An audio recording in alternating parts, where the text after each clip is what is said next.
Hola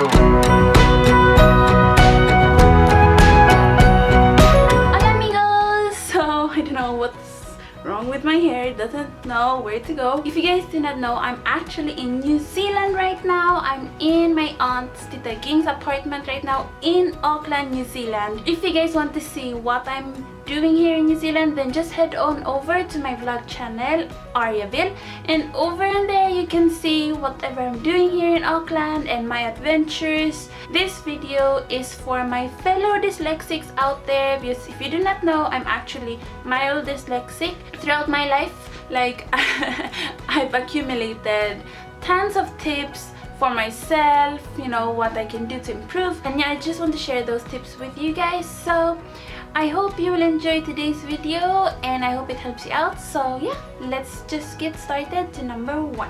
The first tip I have is definitely audiobooks. I feel like audiobooks is a really great way to learn how to read better, and I feel like even if you're dyslexic or not, it's really good for you, because what you can do is while the audio is playing and reading the book, you just use your finger and then follow the text in the book as you're listening to the person reading. This way it's much easier for you to understand everything, and this way you don't have to exert so much effort when it comes to reading, because I know when you're dyslexic it's harder to read, especially in the beginning while you're still young and learning how to read. You can, you know, buy audiobooks for any book, and you can do it online as well. Number 2, as I said, use your finger or ruler while you're reading. This is something that I feel like almost every dyslexic knows already anyways, because it's kind of natural in us to do this. Because when dyslexics read, or at least when I read, I get really confused when I'm reading, because often I read a line and then I will jump 4 lines down and then I won't remember where I was last. So what I usually do is use my finger to read all of the text that I'm reading as I'm reading it. And especially when I was younger, I even used a ruler to read everything because I got so confused. Number 3, something I feel like parents maybe not help their dyslexic kids out with enough, I feel like, because this is something I see a lot. I feel like one of the number one thing you should be doing as a dyslexic is to find a book that you love and read that, because you will understand and you will learn much faster if you're reading something you're enjoying. So I feel like something I'm seeing often with dyslexic kids, like when I was growing up, their parents would always force them to read educational books, and of course, you know, kids usually don't like reading educational books, so they wouldn't understand the text that fast, they wouldn't learn fast enough. So the only time where I really learned how to read efficiently and understand everything was when we moved to the Philippines and I bought the Twilight Saga, because I really enjoyed that series. When I started reading that was when I really started to enjoy reading books. And now, because of what I did in my teen years, where I would read books that I enjoyed, like The Maze Runner, Twilight Saga, 13 Reasons Why, while I was reading those books, every day I got better and better and better from practicing. So now when I'm reading, it's not as difficult as it used to be. Educational books is not for getting better with dyslexic at all. Number 4 is to go online and read, and this is something also I feel like parents don't let their kids do a lot, because they feel like internet is bad, but when you read online, especially if you're like a millennium or a young adult and you love going online, which, you know, basically every person does, even adults. So I feel like this is another thing that helped me a lot when I started YouTubing.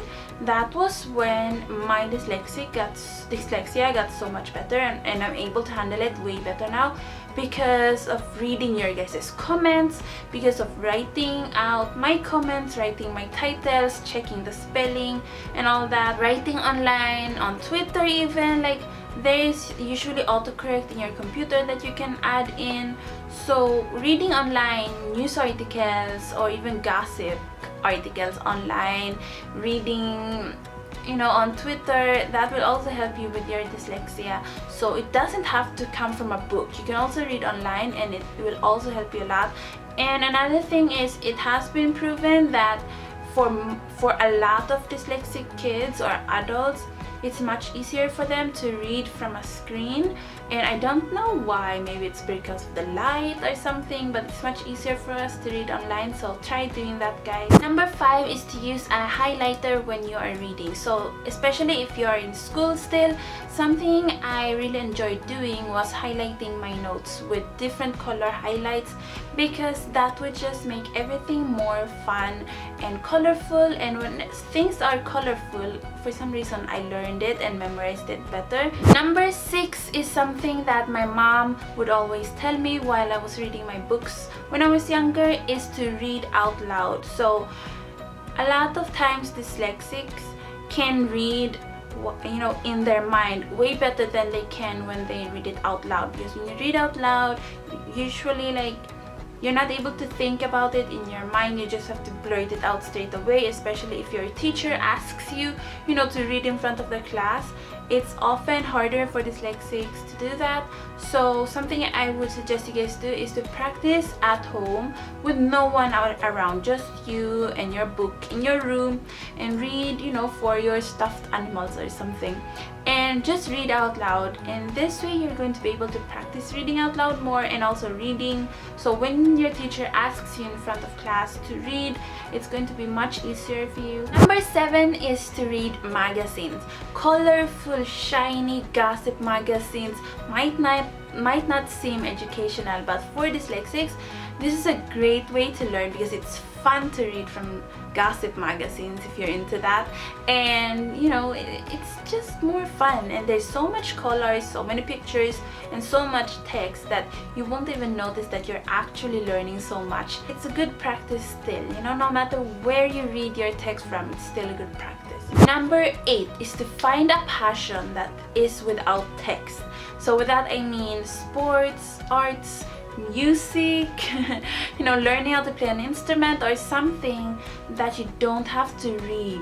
Some sort of passion. If you already have one, then great, then do that as much as you can, because when you're using your creativity, you will get so much happier. And for dyslexics, something people always say is that, oh, you have to learn how to read better, you have to learn how to read faster. And yes, you should learn how to read better, because for safety reasons, like of course when you go out, when you're traveling, you have to know how to read. But I feel like you don't have to become some sort of super perfect reader. Another thing, like teachers and parents always focus for dyslexic kids, not always, but a lot of them focus their kids on studying with books and reading all the time, and it kind of burns us out. And when that happens, when dyslexic kids grow up with just that, the text and the books and stuff like that, and don't have an outlet, it's going to be really hard when they grow up and when they want to find a job, and they will not be able to find a job, or it will be harder for them to find a job, because if they don't have a passion that's not with text, then I feel like it's harder for them when they grow up, because how are they supposed to, you know, go into college and then get a job like a secretary or something like that? It's harder, I feel like. And this is just like what I feel, so it's not, you know, it doesn't apply to everyone, but I feel like what helped me a lot was arts and sports, because doing those two things led me to where I am now, where I'm going to soon in college, go to multimedia college, which, yes, there's text in that, but there's so much more creativity in it. That way I was kind of able to escape from the text, and I can focus in the future on arts. So that is what I mean with that. So you guys should definitely find a passion. If you're still young and you don't have one, just try out different things, and eventually you will find something you're really good at and really love. And then when you grow up, that could become your job. Like, for example, if you're a really great guitar player, when you grow up, you could become a guitar teacher or a guitar, you know, professional musician, and then you can escape from text as well. So I mean, like, you don't have to escape from text, but I feel like dyslexics are happier without text or with minimum text. So don't feel like you're a, you know, bad student if you can't handle the text. Because for me, I feel like text isn't that important. You really should have something else that you could focus on, because in the future, those classes where teachers tell you over and over again that you really have to learn, that you really have to be super good at reading that text, you might not even need it in the future. So I'm not saying don't study, but I'm just saying sometimes your passion is more important. Number 9 is to don't think that you're stupid because of your dyslexia. This is something like every dyslexic thinks, because we have a hard time reading and we feel stupid all the time because in school we will read a text and we will read it out loud in a wrong way, and people might laugh and you will feel like you're dumb or something. And it's not your fault that you can't read the text. It's something that's in your brain. It's not something you can control. You can get better at it and you can improve so much, but don't beat yourself up if it takes a really long time for you to learn. Just do your best. That's all you can do. Number 10 is to find apps on your phone that have text in them that are really fun for you to play. So like for me, you could play on your phone, or if you still have Nintendo, DS, 3D, something. I don't even know what those are called anymore, but I know those still exist. Something that helped me a lot was actually the Mario games, because Mario games, if you pick the ones with a story, they usually have a lot of text telling you about Mario and Princess Peach or everything and everything like that. And so I would be able to read a lot from that, and I would get some practice in. So getting apps on your phone that are fun to play and that have text, like Scrabble or other letter game apps, you can do that like 5-10 minutes a day and it will help you a lot. Number 11 is to watch foreign movies with subtitles. So if you're still in school and learning a language, like for me, for example, when I was in 7th to 9th grade, I studied French. And a lot of times I would watch French movies with English subtitles, so I would be able to practice my French as well as practice my reading as I was reading the subtitles. So that, I feel like, is like a double thing. You could learn a new language and get better with reading. As a bonus, guys, I totally forgot, like, my most important and biggest reason, maybe not biggest, second biggest reason why I got better: music.